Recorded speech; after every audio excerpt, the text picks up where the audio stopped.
Alright, doing an emergency repair on this trailer. As you can see, that hub right there is like this.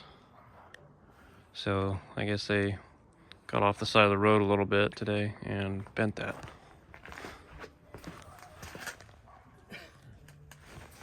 So my temporary plan for right now is to pull this apart, get this off, take the plate off, cut this here, right here, bend it out, weld it up, just to get them by for a week. Same thing with this one. This one's not anywhere near as bad, but it's still, the tire was rubbing pretty bad. So this will give them enough time to be able to buy a new axle and then put it in. All right, getting ready to pull this hub off, and I pulled the bearings out and there's like no grease in there. Look at that, that thing should be caked in grease, full of grease. No grease in there almost. So these bearings are gonna fail if grease is not kept in them. The hub is off now. I'm gonna cut it right here, bend it out, weld it up. I might put a piece of pipe steel on there. I'll have to find something. Or I might just take a piece of steel that's square or straight and put it on there, weld it, beat it on, and weld it as I go. But they need, as soon as I pulled this hub off, or this brake assembly off, this came off. I don't know how, but it's probably just, the wires are kind of rough, they're kind of hard. So maybe they just broke, but I'm gonna try to fix that, but it's better just to replace it. I mean, it's probably best to replace it because, see, there's supposed to be a clip on there, and this thing's so wallowed out. This piece is actually gonna start touching the drum soon. So that's one reason they don't have brakes. But you can see the groove in the drum here from the brake magnet. So I cut this out, grinded it down, made sure it was straight, and I cut this piece of steel out of another piece of pipe. And I still need to adjust it a little bit. I need to grind down the top a little bit just so it fits in there. And then I will weld that in all the way across. I'll stitch weld it in. Got this one all done, welded up.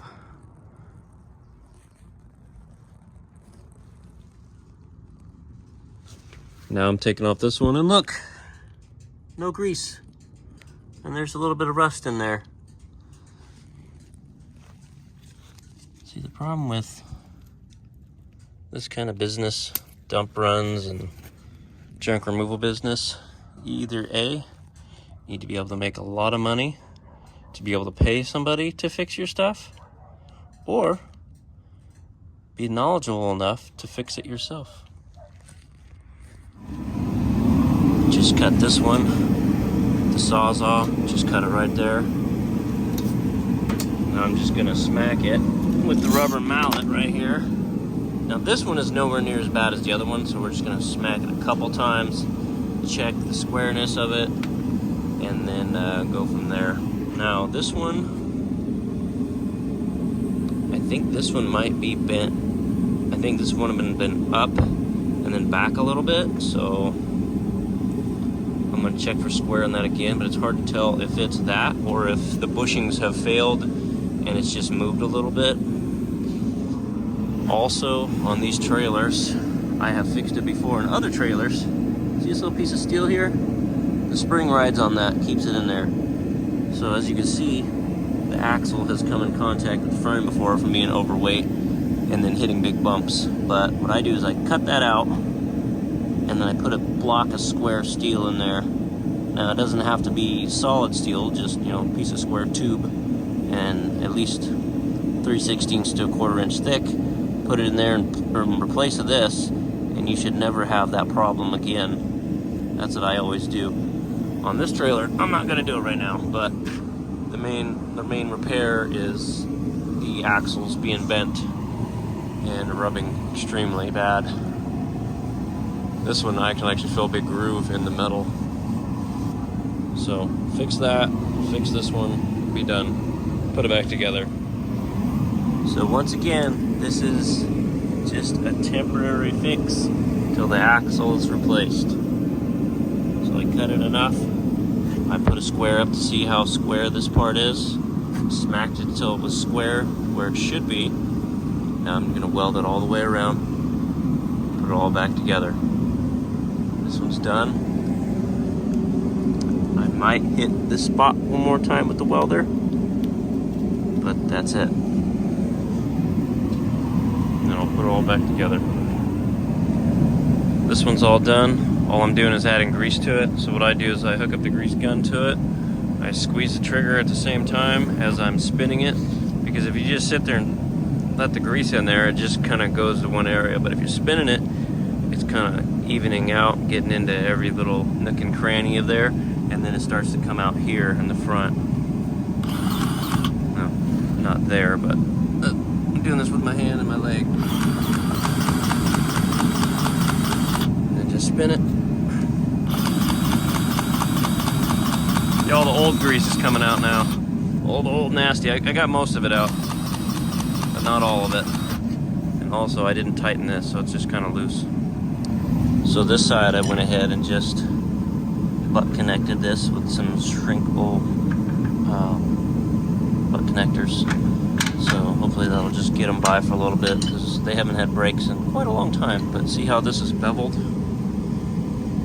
See, it's gonna start rubbing on that piece.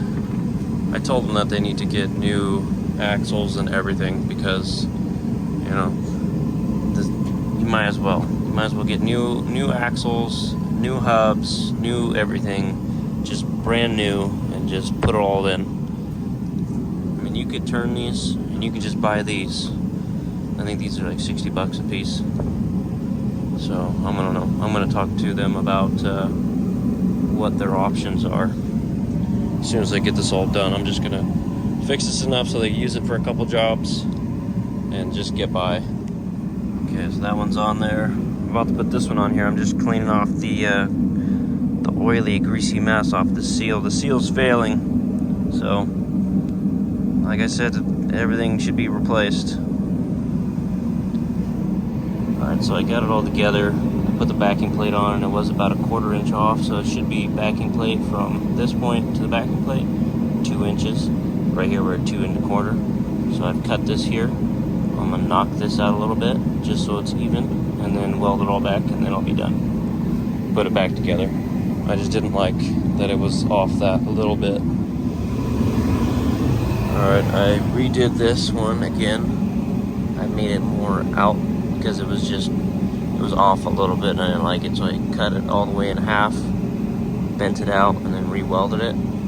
Now I've got the original trailer wires that actually go through the tube. Since I welded up the hole, I zip tied it to the top for now, and then I'm gonna redo it here. I've already got this one done, and I've adjusted all the brakes. They were missing both of these little rubber grommet covers, so I found one that I had in my stash, and I found another one from a damaged hub that I had. So this one's all done. The other one I'm just waiting for it to cool down. It's not hot, but I know it's hot enough that it'll damage the seal, so I'm just letting it cool down a little bit more.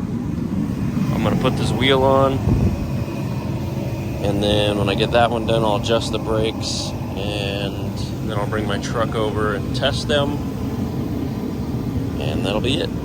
Alright, it's all done. At least it's all put back together. That looks a whole lot more straight than it was. So now I'm going to bring the truck over here and test the brakes, because I adjusted all of them. I just want to see which ones work or don't. Alright, I'm all done with my job. Everything is fixed, but the brakes are not working still. I put direct power to the brakes and nothing happens. So all the magnets need to be replaced. But since they're gonna hopefully replace the axles, look how straight that is now. It's a lot better than it was. But yeah, needs new axles, and hopefully they get the ones with complete, brake hubs and everything. I'm done for now.